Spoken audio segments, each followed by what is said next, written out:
Hi, and welcome to episode number 86 of the weekly Google Cloud Platform podcast. I am Francesc and Mark, and I'm here with my colleague Mark Mandel. Hey Mark, how are you doing? I am good. How are you doing? Very good. Back from Denver for GopherCon and enjoying the beautiful weather in San Francisco while you are in... Very warm weather in New York. Very warm weather in New York, I'm sure. I feel like it's appropriately warm. I really like warm weather. San Francisco is never quite warm enough. I disagree. But anyway, today we're going to have a really interesting conversation with actually two people from two very different areas. One is a Googler and manages Platinum customer account. And the other one is an engineer from Broad Institute, which happens to be a Platinum customer. And they're going to be telling us all about what does it mean to be a Platinum customer, what are the benefits, what kind of things they do. It is really interesting. It's like we've been having a couple of episodes on like SRE and CRE and like how customers and Googlers partner into like their ventures. So we're going to keep on talking about that basically. Yeah. No, it's a really interesting conversation about the multitude of ways that Google Cloud Platform and Google itself can help customers of ours to help be successful, which is quite cool. Yeah, and some cool stories at the end of the episode. And at the end, after those cool stories, we'll have the question of the week, as usual. And this time comes from GopherCon. Actually, someone came up to the booth, the Google Cloud Platform booth that we had, and they asked a question about how to do it to basically expose a Kubernetes service without having to pay for a load balancer, which makes sense only for very tiny clusters for like QA and stuff like that. But it's definitely a cool idea and good to know how to do it. So we'll cover that at the end. Cool. All right. Well, why don't we get stuck into our cool things of the week? Sounds good. The first one, even though it's about Europe, and I am definitely European, is about something that I do not know that much. So I'm going to let you go and explain to us what this really means. Cool. So the top of the story is that we are now have a new region open in London. So another region open in Europe, which is pretty cool. We have a few more still coming in Finland, Netherlands, and Frankfurt. Nice. And we've got a variety of products open from there, from autoscalers to Container Engine to App Engine to Data Lab, etc. I think the interesting part here, and I am definitely not a lawyer, so I would redirect you to the show notes so you can read the article properly. We did write a blog post recently announcing basically our commitment to the General Data Protection Regulation, which takes effect in May 2018. For those of you who aren't familiar, it's basically privacy legislation that goes into effect across Europe.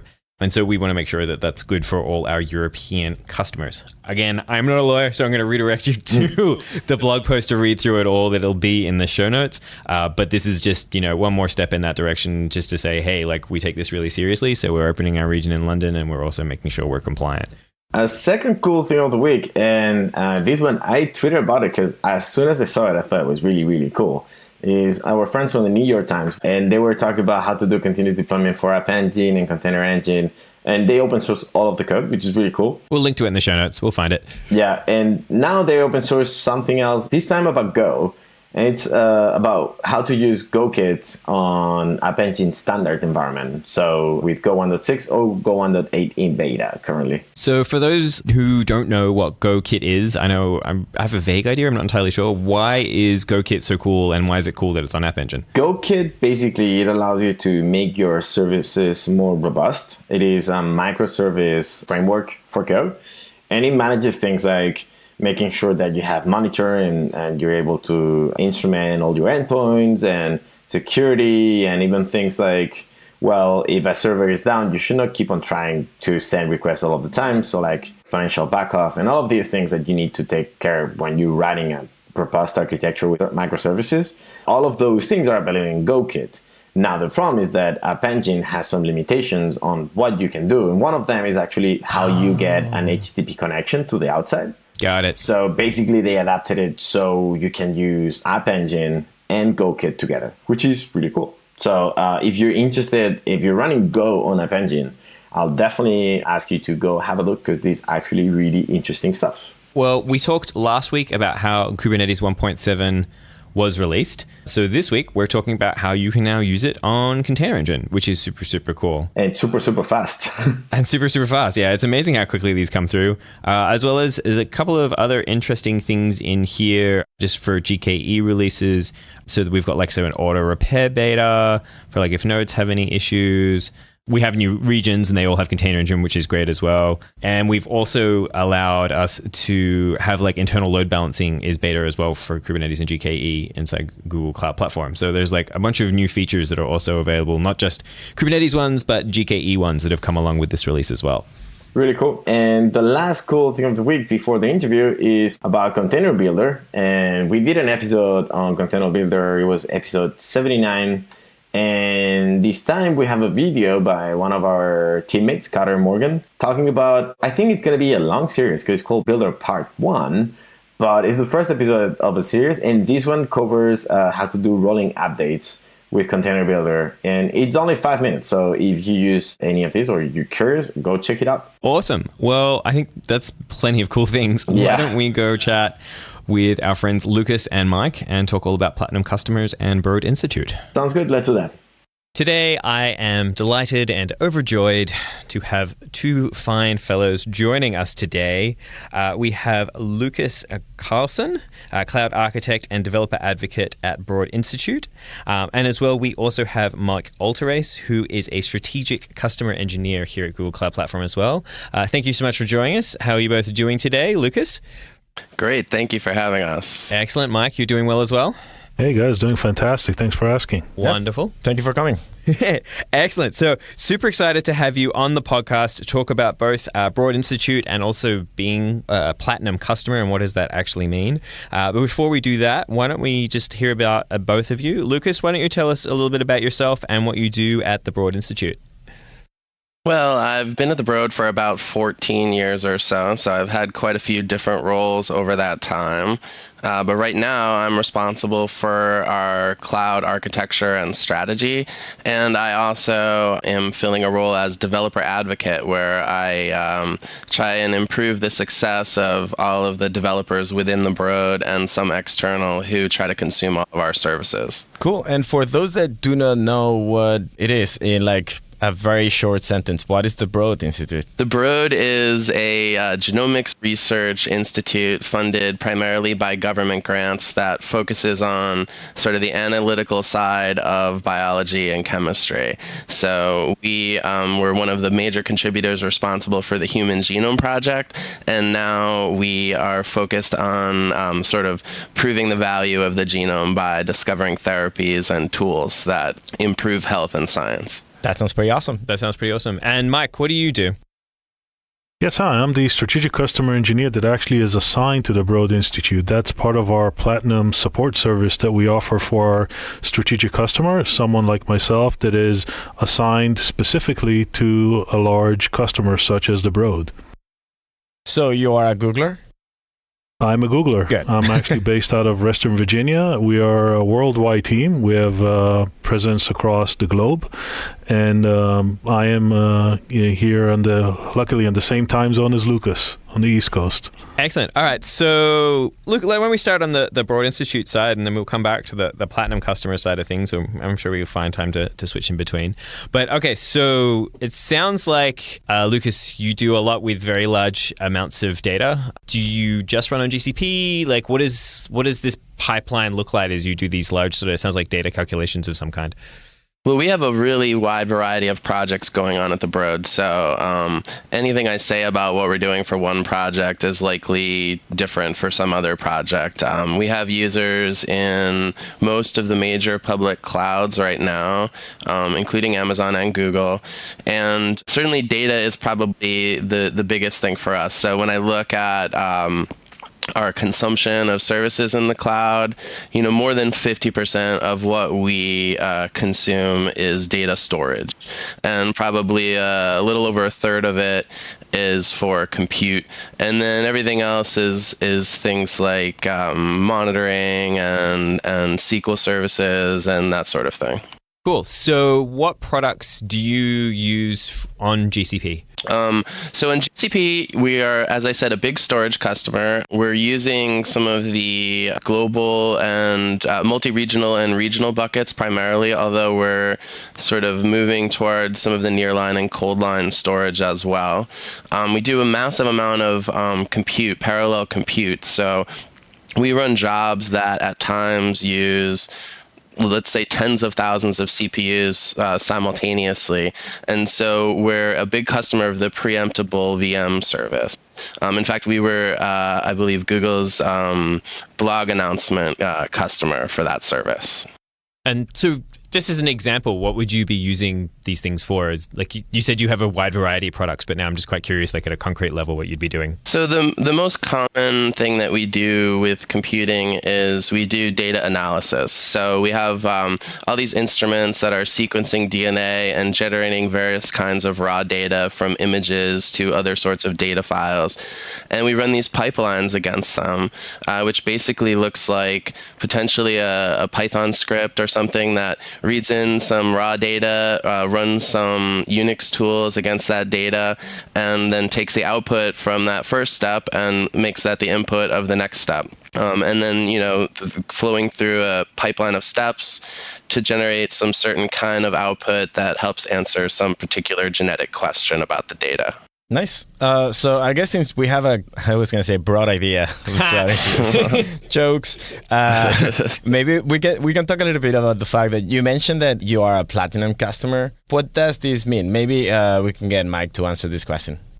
Sure, yeah. So a platinum customer is a strategic customer for Google Cloud Platform. We deem those customers to be of high importance to us as a cloud provider, and we want to make sure they get the utmost experience when it comes to using Google Cloud services. And as part of that, to make sure that that's really happening, a SKI, a strategic customer engineer like myself, is dedicatedly assigned to those customers. And in a way, we are the constant from the technical perspective that they have in Google. I'm like their technical ambassador, bridging all the different groups within Google Cloud, the PMs, the engineering, the operationals, the TAM, the sales, support itself, and through those providing technical advisory, product influence, and assistance with operations. So for example, as Lukas mentioned, there's a massive amount of usage when they kick up those workloads as well. We have teams behind that are kind of watching it and looking, making sure everything works as properly and as it should be. And through our relationship with Lukas, myself, and engineering, we're always kind of making sure that these things are ticking away like they should be.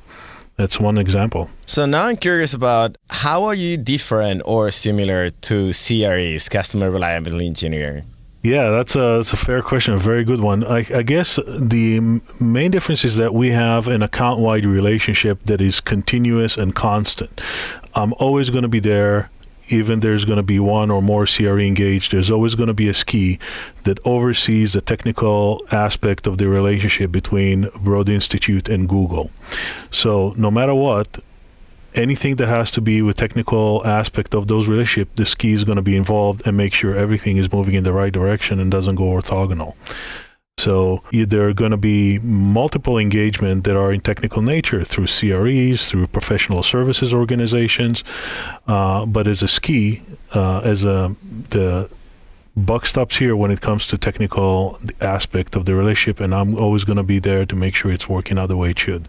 So actually for two things. One, when you say SKI, you mean an SCE? That's just like... Exactly. Carl, my manager, is the one responsible for coming up with the SKI acronym. So we actually have a ski lodge in the Mountain View office with with skis and fake snow, and we try to name all of our services and all our offerings in the kind of like the ski related. So our weekly report is called the snowboard. And there's a whole thing. No, that's fantastic. Ours is ski camp for ours is called the Broadcast. The Broadcast. That's pretty wow. good. Nice. I like puns. I like it. Fantastic. But okay, so Mike, you were talking about having a continuous engagement. What does that look like? Do you have like weekly meetings? Are you in touch every day? Like, how does that work?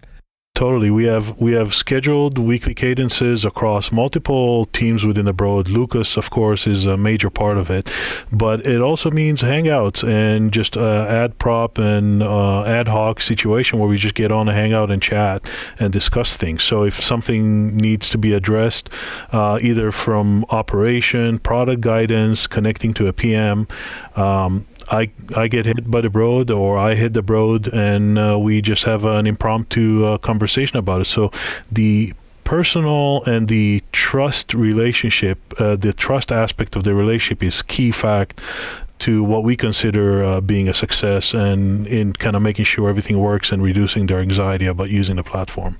So Lukas, I was going to ask you, and I think you're about to jump in. Like, what does this look like from your side? Mike has open office hours that he provides via Hangout so that anyone at the Broad who is using GCP has access to Mike. And in addition, we have an internal Google group of all of our GCP users and an internal Slack channel of the same users.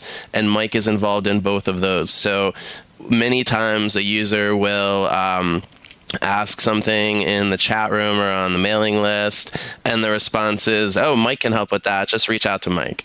And or Mike will even see these things because he's periodically active on these channels with us. So he's very much integrated as a member of our team, an extended member of the Broad's, Google support team. Nice. So that sounds awesome, and I guess that many of our customers that are out there are wondering how this happened, like how this did start. The way we got onto GCP in the first place is because we were already a G Suite customer, and as we began moving into the cloud and exploring the multiple offerings out there, the G Suite integration with GCP, in that it's using the same identities, and we've already dealt with the whole onboarding and offboarding process of our users, so that since someone leaves the company and their G Suite account is disabled, that means they also lose access to all of the GCP resources that they would have had. So that's been compelling for us, and that sort of is one of the contributing factors to us using GCP. And certainly over the last 4 or 5 years that we have been a GCP customer, our usage has grown drastically over that time. And sort of the level of relationship that we need to have in order to be able to support that has grown over that time. So, I actually can't imagine using the services at the scale that we use them today without having Mike involved at this point. And it's hard for me to remember what it was like before we had him. I don't really like to think about it. So from your side, Mike, how did that look for you? How did you get involved? What was the onboarding process for you? Yeah, the tight relationship between myself as a ski and the customer means that the onboarding process is almost like me doing a full research about the customer, their usage, reading up all the internal documentation that we had relating to the history that we had with Broad before me joining, and just going and drilling as deep as possible around their usage, their issues, their support cases, the meeting notes, everything I could find around the background of Broad and Google interaction. I consumed it for a period of time before I got engaged. And of course, from that point on, I was introduced to Lukas, and slowly, and as time went by, got introduced to other members of Broad Institute. And as issues came up, that was another opportunity to learn even more and dig even deeper about things that they do. In particular, for example, Broad is a big usage of our genomics API. So through the Broad, I actually got a lot of opportunity to learn and understand how our genomics API works. I got some data samples, and I ran some of the same workloads that the Broad is running by myself on our genomics API, so I can get a better understanding of how the things that they do operate on our side, all the kind of pain points that they're experiencing, so I can provide better assistance and better understanding when things happen, to how to quickly and make it solve as quickly as possible. And then another thing that Mike does that's really helpful is he sees all of the activity on all of our tickets. So even if it's like in the middle of the night and I go and submit a ticket about some issue I just discovered, when I chat with Mike in the morning, he's certainly aware of that. And it's not like I have to, bring him up to speed on something that just happened. He has, full visibility into everything. So Even times when users within the Broad submit tickets that I don't know about, Mike has visibility into that. So he can sometimes make me aware of issues that I was not aware of previously. And having that additional context on the, I guess, almost like the metadata on the fact that Broad is a large customer and what they're doing and what are the typical issues they have, the ability to overlay that when issue comes up and communicate that to our backend, to engineering, to support, to PMs, whoever, makes the resolution and the experience for the Broad much better and much more fluid than if it has to be rediscovered every time there's an issue. So I'm curious about you mentioning that you're able to file issues and that you might get them like basically directly. Are those issues filed the same way as any other customer? Is there a special relationship that you have? How does this work? Yeah, from the back end, it's the same support mechanism that all of our other customers. It's just the fact that I'm tapped in right to the vein of the Broad activity. So I see that in real time as it happened. And if I, find a place that I can grease the skids, so to speak, and make things work a little bit more smoother by providing additional context, I immediately get on that.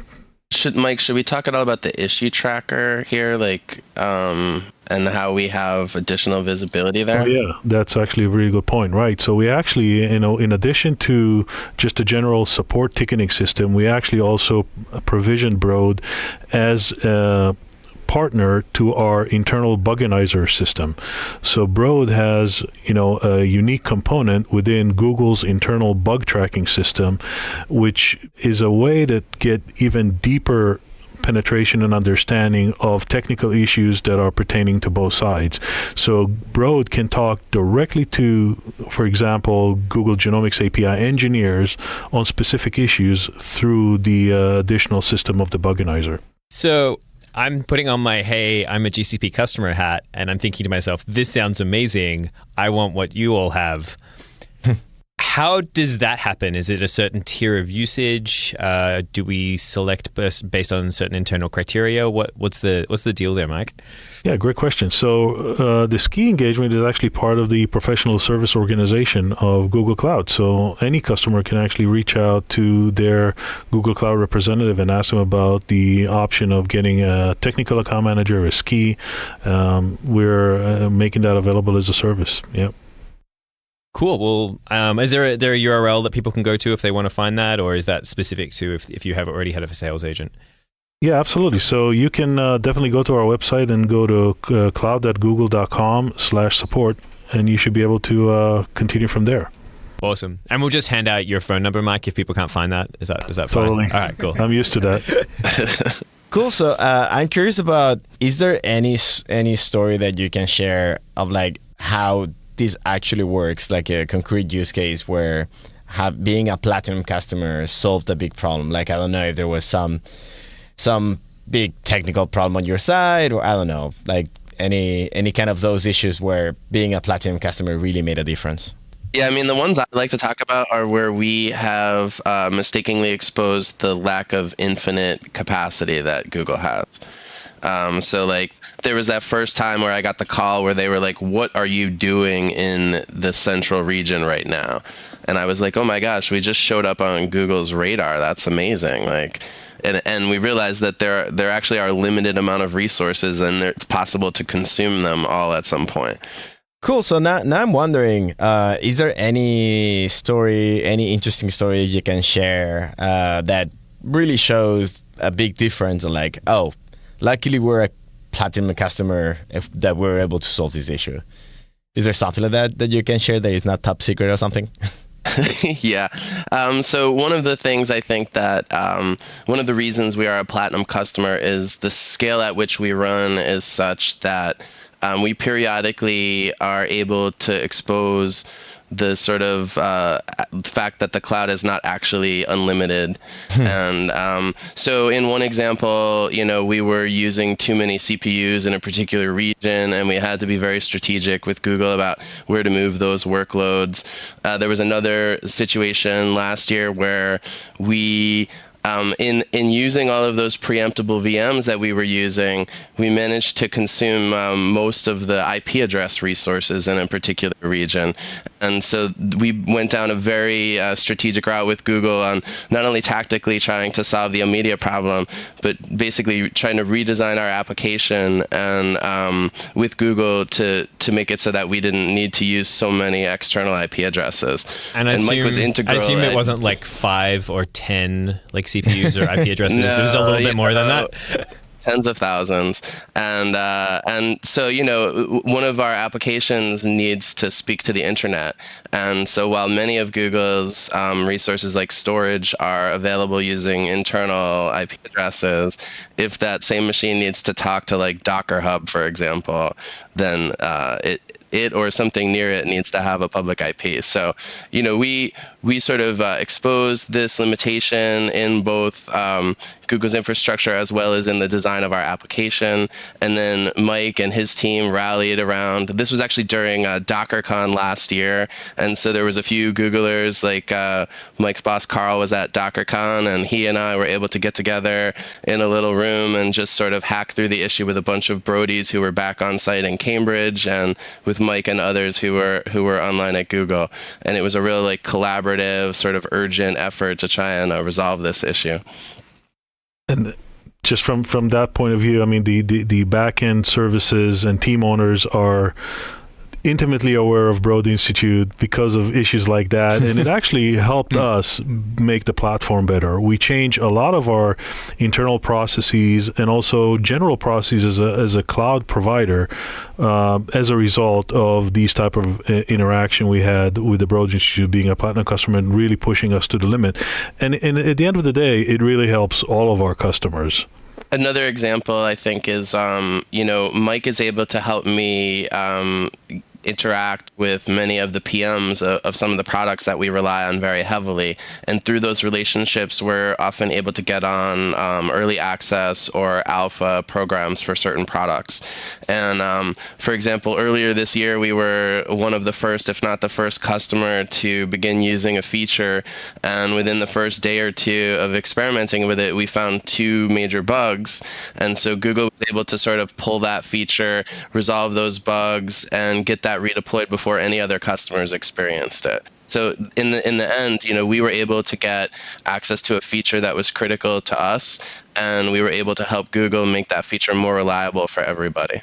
And at the end, taking that to the next level, as a result of all that tight interaction we had around that feature and functionality, Lukas was actually on Next 2017 on stage presenting some of the code that he wrote related to that functionality and features. Ooh, nice. The fact that they're building up their content and requirement for GCP Next, Lukas immediately came to mind, and through the relationship, we were able to reach out and work out a way where Lukas ends up on stage talking about the solution.